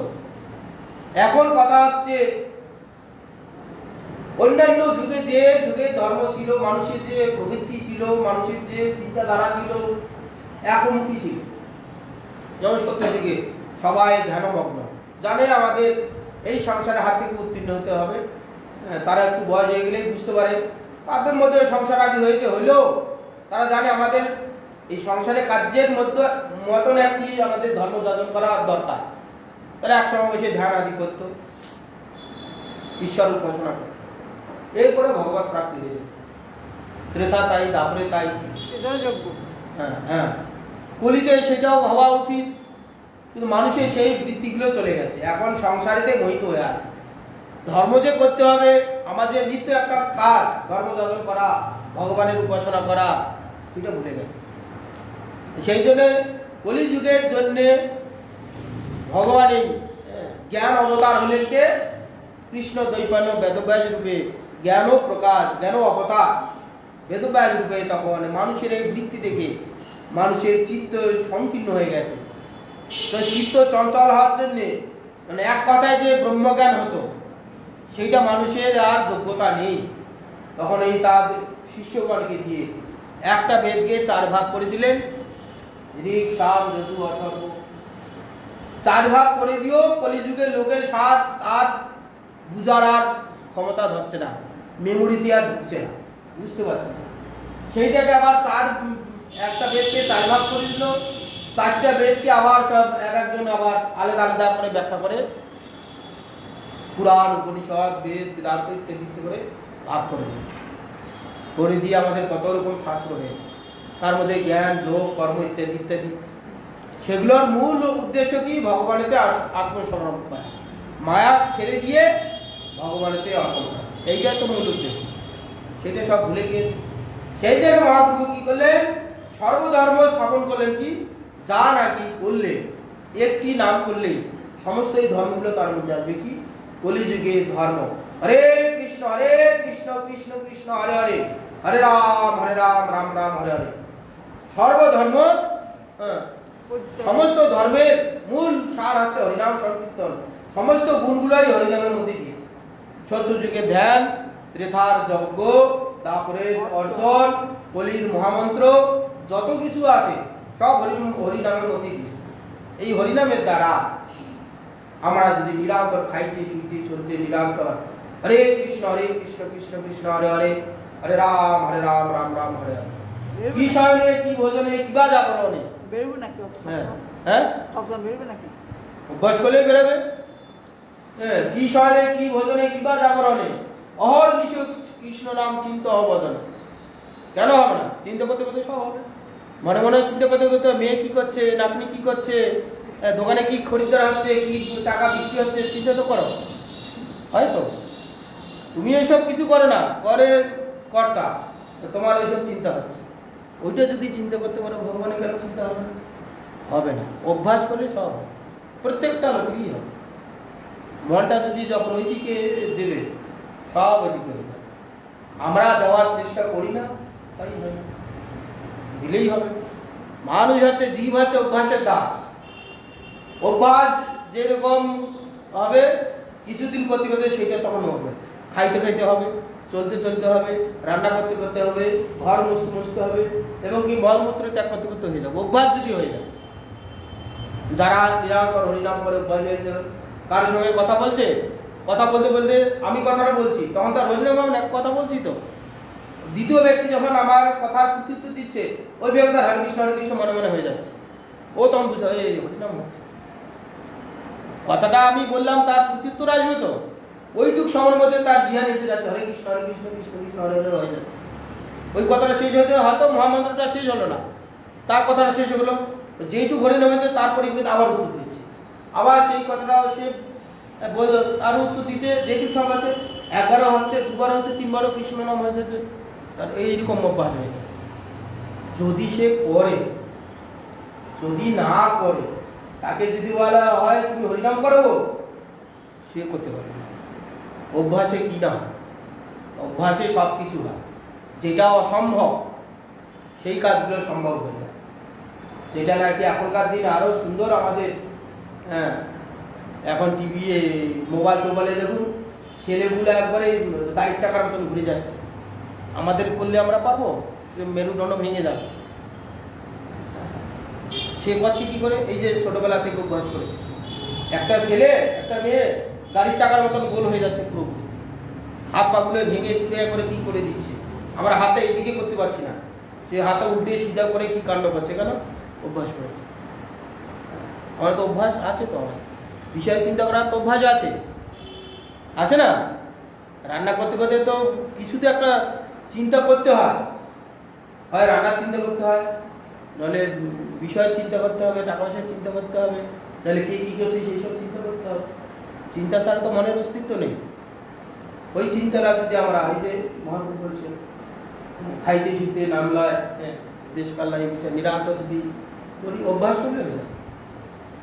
মানুষ জীব আছে অভ্যাসের দাস, অভ্যাস করলে সব কিছু সম্ভব। আমরা চেষ্টা করি না, কথাগুলো বলে গুরুদেব বলছেন, সাধু সন্তগণ বলছেন, শুনছি, চোঙ্গা কান, আমাদের চোঙ্গা কান, এখানে ঢুকাচ্ছি ওখানে বেরিয়ে যাচ্ছে, চোঙ্গা কান, কুলা কান, চাল্লি কান আছে না, শুনেছে তো? আমাদের চোঙ্গা কান, চোঙ্গা ফিউ দিলে, এখনকার গ্যাস হয়েছে বুঝতে পারো না, আগের দিনে কাঠের জালে খড়ের জালে রান্না হতো, নিভে গেলে বাঁশের চোঙ্গা দিয়ে ফু দিতে হতো, সাইকেলের রড দিয়ে যে ডাব ছিল দেখেছি তো ছোটবেলায়, কাঠের জালে খড়ের জালে হয়েছে, বাঁশের এরকম লম্বা বাঁশ কেটে গিট কেটে নিভে গেলে ফু দিত। কারো সাইকেল ভেঙে গেছে, সাইকেলের ডাবটা এত বড় লম্বা রেখেছে, ফু দিতে দিয়ে আগুন জ্বালাতো, চোঙ্গা গান, এইদিকে ফু দিলে ওদিকে বেরিয়ে যাবে। কথাগুলোর মধ্যে বলেন গুরুদেব, সাধুগণ বলেন, শুনছি তো আমাদের দিন রাত, দিনে দুবার হরিকথা তো ওই হচ্ছে আমাদের চোঙ্গা নেই, কান দিয়ে ঢুকাই, কারো বা কান ঢুকে ডান কানে বেরিয়ে যায়, কারো ডান কানে ঢুকে বা কানে বেরিয়ে চলে যায়। আমাদের কিছু হচ্ছে না, অভ্যাস করলে হয়ে যাবে। বুঝা গেল? সময় হয়ে যাবে। হরে কৃষ্ণ। বঞ্চা পতিতানাং পাবনেভ্যো বৈষ্ণবেভ্যো নমঃ।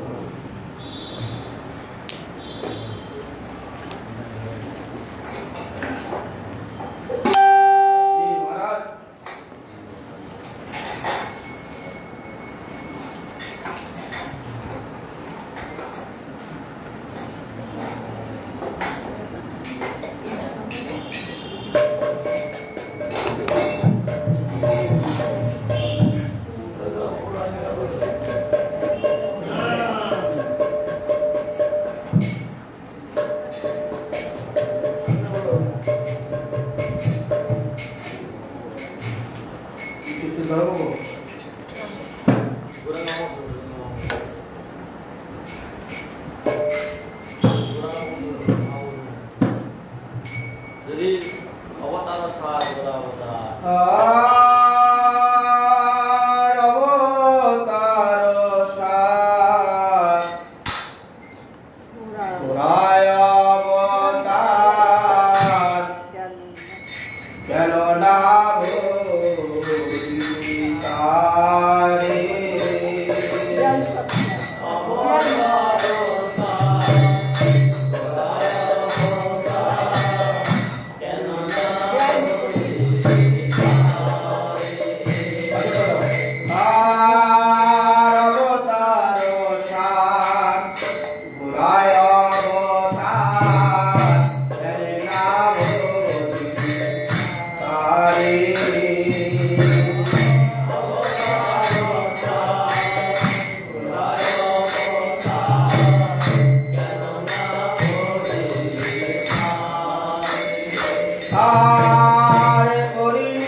নাটাতে শোভিত ভূমিকা।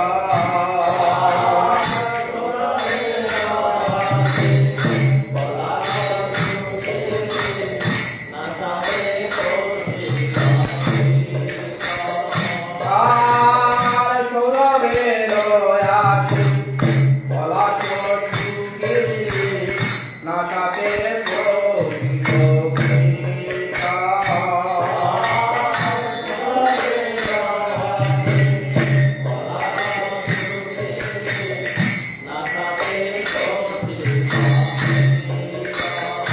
আর কোদণ্ড ভাবি কার্য সুশীলী, কোদণ্ড ভাবি কোদণ্ড ভাবি কার্য সুশীলী,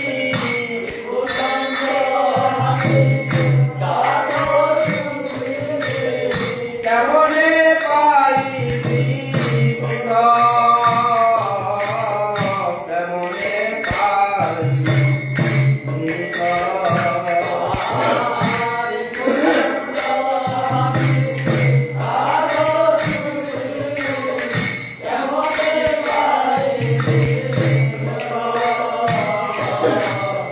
কেমনে পাইবি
Hare Krishna, Hare Krishna, Krishna Krishna, Hare Hare.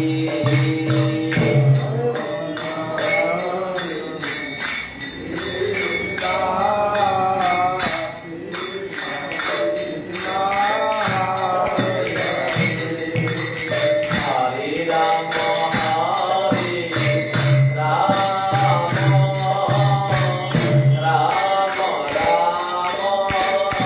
Hare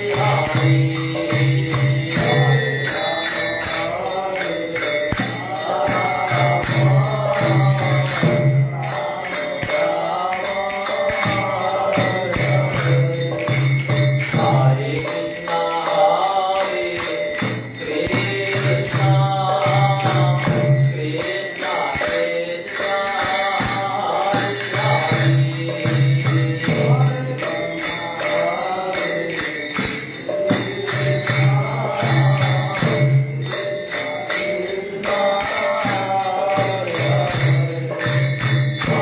Rama, Hare Rama, Rama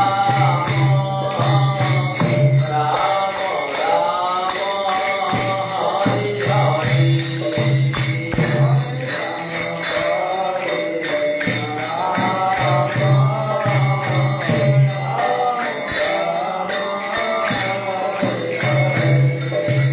Hare Krishna, Hare Krishna, Krishna Krishna, Hare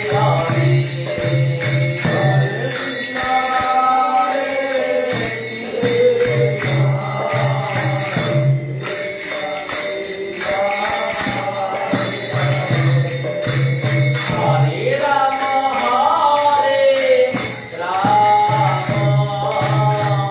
Rama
Ram Ram তুলসী রানী দুর্গে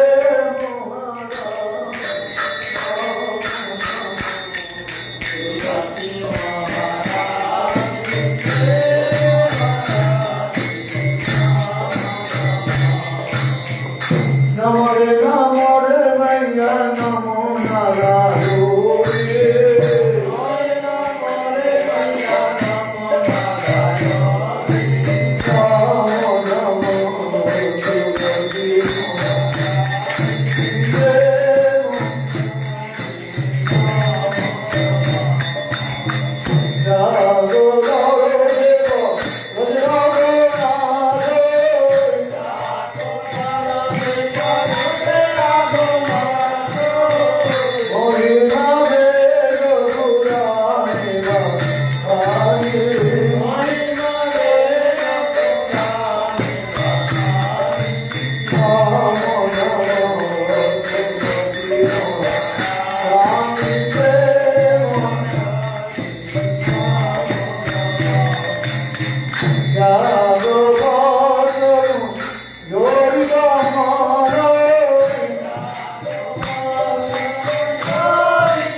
Hare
मदन मोहन जी की जय।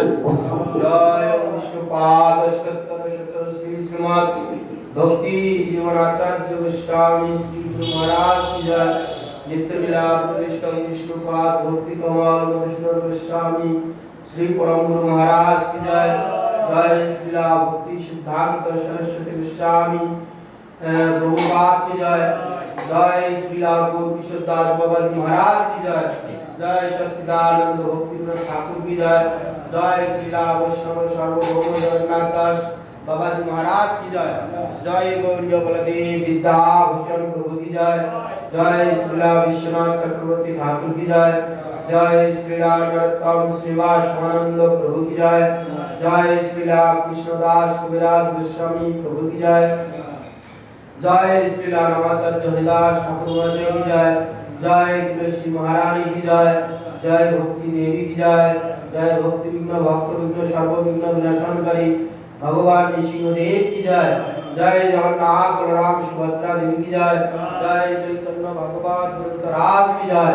जय श्री नवद्वीप धाम की जय। जय नवद्वीप धाम परिक्रमाकारी भक्त वृंद की जय। जय श्रीवाद भक्ति जैन ठाकुर महाराज की जय। समागत भक्त वृंद की जय। श्री श्री गुरु गौर प्रमानंदी हरि बोल। भक्ति मोहन आश्रम महाराज की जय। मान भक्त जय गुरु मान हरि बोल बोल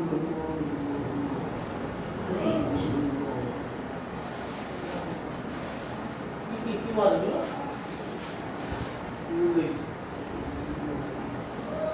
खबर तो हो रही है